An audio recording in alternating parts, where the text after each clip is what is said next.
भाई के लिए ताकत है, सीने पे जाके सवार हो गए, बहुत बहादुर है, ताकतमंद है, जुल्म के खिलाफ खड़े नहीं हो रहे। 3 सूरतें हैं, 3 सूरतें। नंबर 1, या तो जुल्म के खिलाफ खड़े हो, अगर आपका कलेजा इतना मजबूत है तो जुल्म के खिलाफ आवाज उठाइए, अगर आपका कलेजा इतना मजबूत है तो।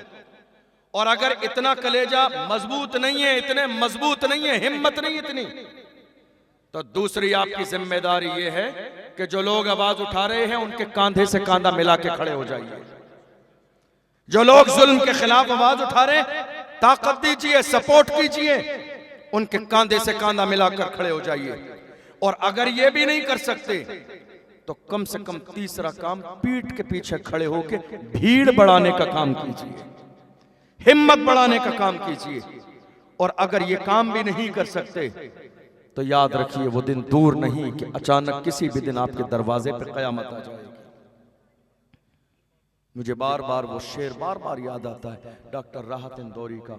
डॉक्टर राहत इंदौरी ने कहा था, लगेगी आग तो आएंगे घर कई जद में, यहां पे सिर्फ हमारा मकान थोड़ी है।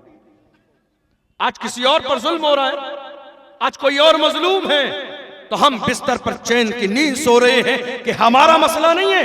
मगर याद रखो, हमारा मसला उससे ला इलाहा इल्लल्लाह का ताल्लुक है, हमारा दीन का ताल्लुक है, हमारा इस्लाम का ताल्लुक है, नामूसे रिसालत का ताल्लुक है, हुजूर की गुलामी का ताल्लुक है। जो लोग हुजूर के नाम पर खड़े नहीं हो सकते, अब उनसे कोई खैर की उम्मीद नहीं की जा सकती कि वो किसी और के लिए खड़े हो सकते हैं जो अपने आका के लिए खड़े ना हो सके। आप हुजूर के गुलाम हैं, आपके दिलों में हुजूर की मोहब्बत है। जानते हो हुजूर के गुलाम कैसे होते हैं, हुजूर के आशिक कैसे होते हैं, हुजूर के दीवाने कैसे होते हैं। मदीना शरीफ की मुबारक तारीखी सरजमीन है। क्या बात, ठीक है यार, डिस्टर्ब कर रहे हैं आप लोग, रहने दीजिए जो भी है। मदीना शरीफ की मुबारक सरजमीन है। मदीने के करीब गांव में बहुत सारे लोग रहते थे। कभी कभी वो मदीना शरीफ आते और हुजूर से मुलाकात करते। एक नौजवान जिनका नाम अब्दुल्ला है, जवानों को ये मिसाल पेश कर रहा हूं, आए मदीने में, उन्होंने देखा अल्लाह के महबूब सल्लल्लाहु अलैहि वसल्लम मदीने शरीफ के किसी गली में हैं, सहाबा घेरे हुए हैं। एक नजर मेरे नबी के चेहरे पे पड़ गई। सहाबा का हाल ये था कि मदीने शरीफ में जब सहाबा को हुजूर से मिलना होता था तो वो पूछते नहीं थे हुजूर कहाँ गए, पसीने की खुशबू बता देती थी मेरे नबी इस रास्ते से गए।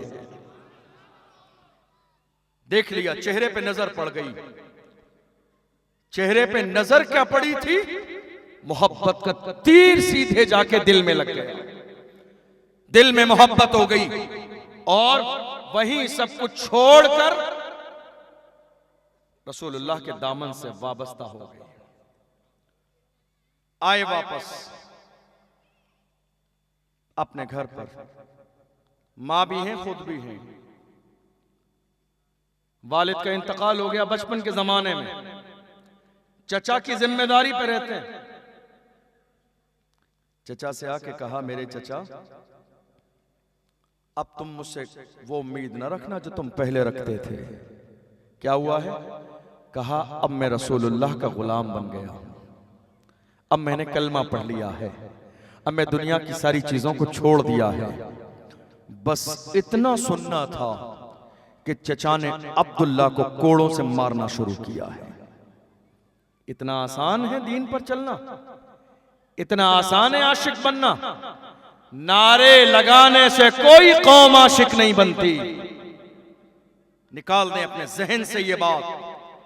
जो लोग चंद नारे लगा के खुशफहमी में मुब्तला है हम हुजूर के गुलाम हैं, नहीं, एक आशिक का अंदाज बताता है कि ये हुजूर का गुलाम है। एक सहाबी जा रहे थे रास्ते में, रास्ता बिल्कुल क्लियर है, लेकिन उन्होंने अपना ऊंट या घोड़ा बढ़ाया, बबूल का दरख्त साइड में रोड के, और अपने अमामे को कांटों के दरख्त में फंसाया किसी ने पूछा, आप रास्ता बिल्कुल सीधा था, क्लियर था, क्लीन था, आप जबरदस्ती जाके कांटे से दरख्त को फंसा रहे। उन्होंने कहा बात ऐसी है, मेरे हुजूर को एक बार देखा था, हुजूर जा रहे थे तो हुजूर का अमामा इस कांटे से उलझ गया था, मैं उसी याद को ताजा करने के लिए अपने अमामे को इस कांटे से लगा रहा। आशिक ऐसे होते हैं, दीवाने ऐसे होते हैं, गुलाम ऐसे होते हैं। आप जानते हैं हमें इस्लाम की कदर कीमत क्यों नहीं मालूम? क्योंकि हमने इसके लिए कुर्बानियां नहीं दी हैं। पूछो बिलाल से, पूछो खब्बाब से, पूछो सुमैया से जिनकी शर्मगाह में नेजा मारकर शहीद कर दिया गया। पूछो अम्मार बिन यासिर से जिनको जलते हुए कोयलों पर लिटाया जाता था और जिनके जिस्म की चर्बी पिघल के कोयलों को बुझा देती थी। इतनी तकलीफ दी गई इस्लाम की सरबुलंदी के लिए, मगर फिर भी ऐलान करते थे जान जाती है तो चली जाए, मगर दिल से मुस्तफा का इश्क न जाएगा, हाथ से इस्लाम का दामन न जाएगा। अल्लाह अकबर। हजरत अब्दुल्ला को चचा ने खूब मारा, कोड़े मारे बंद कर दिया, मारते मारते चचा थक गया, मगर ये नशा पीने वाला शख्स ऐसा है अब जिसके जिस्म पर कोई असर होने वाला नहीं है। दूसरा दिन आया, फिर मारा, नहीं छोड़ूंगा इस्लाम। तीसरा दिन आया, फिर मारा। चौथा दिन आया, फिर मारा। एक जमाने तक चचा ने मारा हजरत अब्दुल्ला को, मारते मारते अब मारना छोड़ दिया जब वो थक गए। अब चूंकि हुजूर से मोहब्बत इतनी ज्यादा थी, कोई दूर रह के उवैस है, कोई पास रह के बिलाल है। इश्क की कैफियत देखो। अब जब दिल में हुजूर की मोहब्बत हुई, अपनी माँ के पास आए, कहा मेरी माँ अब आका के बगैर मेरा दिल नहीं लगता है यहां पर, मेरी माँ मुझे इजाजत दो कि मैं जाके मदीने में हुजूर के कदमों में रहूं और हुजूर की बार बार ज़ियारत करता रहूं। माँ ने कहा बेटा मैं तुझे इजाजत कैसे दे सकती हूँ, चचा है, वालिद नहीं है, एहसान है, इसी ने पाला है, जुल्म करेगा मारेगा। बार बार आते थे माँ इजाजत दे दे, बार बार आते थे माँ इजाजत दे दे। अल्लाह अकबर। जब बहुत ज्यादा इसरार किया तो माँ ने एक दिन कहा बेटा ठीक है मैं इजाजत देती हूँ, लेकिन कम से कम अपने चचा को बगैर बताए मत जाना, क्योंकि उसने तेरी और मेरी किफालत की है, जिम्मेदारी उठाई है। जानते हो चचा के पास गए, चचा के पास जाने कहा चचा मैं हुजूर से मिलने जाना चाहता हूं। चचा को मालूम था अब ये बदलेंगे नहीं, मारते मारते थक चुका था। उसने कहा ठीक है, अगर तुम मोहम्मद से मिलने जाना चाहते हो तो याद रखो इस घर में तुम्हारी जिंदगी का आखिरी दिन है, अब लौट के वापस नहीं आना। किताबों में लिखा है एक लम्हा भी ताखीर नहीं की अब्दुल्ला ने, उधर जबान से जुमला निकला नहीं आना, उन्होंने कहा मुझे कबूल है नहीं आऊंगा, वहीं रह जाऊंगा हुजूर के कदमों में। उससे ज्यादा अजीम जगह थोड़ी है ये, उससे ज्यादा अच्छी बारगाह तो नहीं है ये, हुजूर के कदमों में रह जाऊंगा।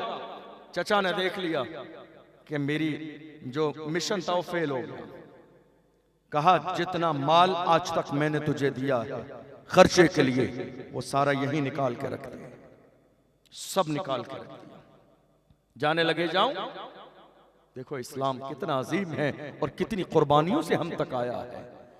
चाचा ने कहा अब्दुल्ला एक आखिरी बात याद रखो, अगर मोहम्मद के पास जाना चाहते हो तो तुम्हारे जिस्म पर जो कपड़े हैं ये भी मेरे हैं, जिस्म पर जो कपड़े हैं ये मेरे हैं, उतार कर जाओ। खुशी के साथ जिस्म के कपड़े उतार दिए, सतर को छुपाया और उसके बाद अपनी माँ के पास से गए, आंखों में आंसू थे। कहा मेरी माँ कोई कपड़ा दे दे ताकि मैं थोड़ा सा अपना जिस्म छुपा लूं और हुजूर की बारगाह में चला जाऊं। माँ ने कहा बेटा ये दुपट्टा है मेरा, ये मेरा एक दुपट्टा है, इसको फाड़ ले, थोड़ा सा एहराम की तरह नीचे लपेट ले, थोड़ी सी चादर बना के ऊपर लपेट ले। ले लिया। अब चले हैं, चलते चलते चलते चलते आ रहे हैं मदीने की तरफ, रात हो गई है। देखो गुलाम कैसे होते हैं, लेकिन दिल में ख्याल आया मैंने हुजूर को बाजार में देख के मोहब्बत की थी, मगर इतनी भीड़ में मेरे नबी ने तो मुझे देखा ही नहीं था, वो पहचानेंगे कैसे। वो पहचानेंगे कैसे, वो मुझे कैसे पहचानेंगे, मैं उनका दीवाना हूं। और जब यार सामने होगा, जिसके लिए मार खाई है, जिसके लिए बेचैन हुए हैं, जिसके लिए तड़पे हैं, जिसके लिए परेशानियां उठाई है, जिसके लिए सब कुछ छोड़ दिया है, वो यार सामने होगा तो मेरी जबान से तो एक जुमला निकलेगा नहीं, यार के सामने। अल्लाह अकबर। रात का वक्त हुआ, जब मदीने शरीफ की सरजमीन पर पहुंचे हैं, तमाम दरवाजे बंद हैं। दिल में ख्याल आया मस्जिद नबवी शरीफ में चला जाता हूँ, रात को थोड़ी देर यहीं गुजार लेता हूँ, दिन में हुजूर से मुलाकात करूंगा। मस्जिद में घुसे हैं, देखते क्या हैं, एक शख्स मौजूद है मस्जिद में। पूछा कौन हो? फरमाया बिलाल मुअज्जिन रसूल हूं। बिलाल हूं मैं। तुम अब्दुल्ला हो? क्या कहा बिलाल हबशी ने? तुम अब्दुल्ला हो? कहा तुम्हें कैसे मालूम? कहा मुझे नहीं मालूम था। इशा की नमाज के बाद जब मुस्तफा हुजरे में जा रहे थे तो मुझे कहा आज रात मेरा एक दीवाना आएगा, आज मेरा एक गुलाम आएगा, आज एक मेरा फिदाई आएगा। उसने मेरी मोहब्बत में तन मन धन सब छोड़ दिया है, हत्ता के जिस्म के कपड़े भी छोड़ दिए हैं। ऐ बिलाल, मेरे नबी चादर दे के गए, बिलाल चादर रख ले, मेरा गुलाम आए तो मेरी चादर उस गुलाम को दे दे। नारे तकबीर, नारे रिसालत।